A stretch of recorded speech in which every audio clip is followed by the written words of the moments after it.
గొడవలే గొడవలు. Hi friends, నా పేరు Venkatesh. Welcome to radio channel chill bro updates 2.4. First వీడియోకి లైక్ కొట్టండి, రీచ్ ఎక్కువ పెరుగుతుంది. సబ్స్క్రైబ్ చేయకపోతే సబ్స్క్రైబ్ చేయండి, అలాగే అయిపోయిన ప్రెస్ చేయండి, ఇంకా ఎక్కువ రీచ్ పెరుగుతుంది. బీబీ జోడీ సీజన్ 2 మీరు కనుక నిన్నటి ఎపిసోడ్ చూసినట్టే ప్రోమో కూడా చూసే ఉంటారు. అన్నీ గొడవలే. శ్రీజ కూడా వచ్చింది. ఇది అన్ఎక్స్పెక్టెడ్, ఎందుకంటే కీర్తి బట్టికి కాలు తగిలింది కదా, మొన్నే చెప్పా.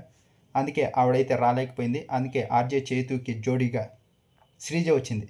బిగ్ బాస్లో కూడా నేను శ్రీజ ఎప్పుడు డ్యాన్స్ చేసినట్టయితే చూడనే లేదు. చూద్దాం ఎలా పర్ఫామ్ చేస్తుందో. చాలా ఇంట్రెస్టింగ్గా ఉన్నా ఎలా పర్ఫామ్ చేస్తుంది అని. ఇంకా ఆ తర్వాత ఇమాన్యువల్ వస్తాడని చెప్పా, కానీ జోడీగా కాదు, అందరూ తనుజాతో వస్తాడని చెప్పారు. చాలామంది మెసేజ్ చేశారు. నేను చెప్పా కామెడీ పరంగా ఇమాన్యువల్ అయితే వస్తాడు అని చెప్పా. ఇప్పుడైతే ఇమాన్యువల్ వచ్చాడు. ఆ తర్వాత రీతు డీమన్ వీళ్ళు అయితే కన్ఫామ్గా వస్తారని చెప్పి వాళ్ళు వచ్చేసారు. ఇంకొక జోడీ రావాల్సి ఉంది. అది కళ్యాణ్ వస్తాడా లేదా చూద్దాం.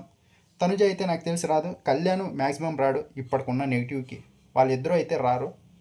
చూద్దాం. ఒకవేళ కొంచెం ఛాన్సెస్ ఉంది కళ్యాణ్ వచ్చేకి, కానీ జోడీ ఎవరు వస్తారో నాకైతే ఇంతవరకు ఏ అప్డేటు లేదు.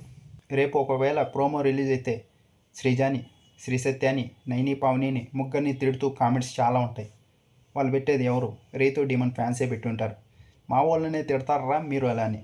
వాళ్ళైతే ఇంకా కొంచెం డ్యాన్స్లో అయితే పికప్ అవ్వాలి. జడ్జెస్ చెప్తున్నారు బాగా చేశారని. మనం ఒకసారి చూసిన తర్వాత డిసైడ్ అవుదాం ఎలా చేశారని. నాకు ఈ 3 పర్ఫార్మెన్స్ చూసిన తర్వాత అయితే కొంచెం పికప్ అవ్వాలని అనిపించింది. ఇంకా నెక్స్ట్ వారం చూద్దాం. బాగా చేశారంటున్నారు జడ్జెస్, ఎలా ఉంటుందో. ఆ తర్వాత శ్రీసత్యకి అలాగే రీతుకి ఇద్దరికి గొడవైంది. స్టేజ్ మీద నుంచి రీతు అయితే వెళ్ళిపోయింది. అది టీఆర్పీ స్టంట్ అనుకోవాలా ఎలానో చూడాలి. ఇద్దరు అయితే కొంచెం గొడవ పడ్డారు.